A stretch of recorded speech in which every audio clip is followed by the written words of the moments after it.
Ақтөбеде 7 жасар қызын өлімші етіп сабаған ерлі зайыптылар өздеріне қол салды. Кристинаның әкесі Владимир Шустер мен өгей шешесі Әсел Дүйсенбаева ауыл шетіндегі биік мұнарадан секіріп кеткен. Таныстары мұндай жағдайға олардың өкініштен барғанын айтып отыр. Еске салсақ, бұл екеуі қаршадай қыздарын сабап, тіпті қараңғы бөлмеге қамап қорлаған болатын.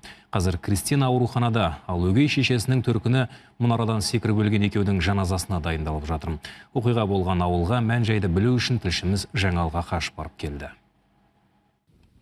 Бұл Қурайлы ауылы Ақтөбеден 15 шақырымдай жерде орналасқан. Елді мекен шетіндегі мұнараға шыққан ерлі зайыптының қылығы мұндағы жұрттың зәресін алды. Владимир Шустер мен оның азаматтық некедегі әйелі Әсел Дүйсенбаева кеше түс қайта үйлерінен шығып, осында келген. Сатымен өрмелеп, темір жақтауына отырып алған. Тәртіп сақшылар мен құтқарушылардың дегеніне көнбепті. Тіпті психологтар 2 сағат бойы оларды райларынан қайтара алмады. Ақыры екеуі де биіктіктен құлап кеткен.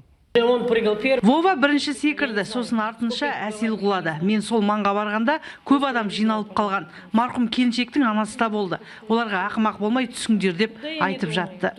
Мұнарадан секірген ерлі зайыптыларға қатысты кеше ғана қылмыстық іс қозғалған болатын. Өйткені олар 7 жастағы қыздарын соққаға жығып, қараңғы бөлмеге қамап қойған. Әсіресе өгей шешесі күн көрсетпепті. Қазір Кристина ауруханада ем алып жатыр. Оны асырап алуға әкесінің туыстары ниет білдірген екен. Есть сестра. Әкесінің Алена деген әпкесі бар, сол асырап алғысы келіп отыр. Енді құжат дайындайды. Кристинаны бейімдеу орталығына жібермейміз.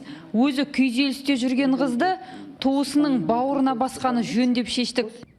Ал өздеріне қол салған ерлі зайыптылардың жаназасына марқұм келіншектің туыстары әзірленіп жатыр. Әзірге денесін мәйітхана бермепті. Көңіл айтып келіп жатқандардың да пікірі екіге жарылып отыр. Бірі оларды аяса, өзгелері қаралап жатыр. Әсіресе қарашадай қыздың қорлық көргенін айтып, тәртіп сақшыларына шағымданған көршілерінің өріпкелері тарқамапты.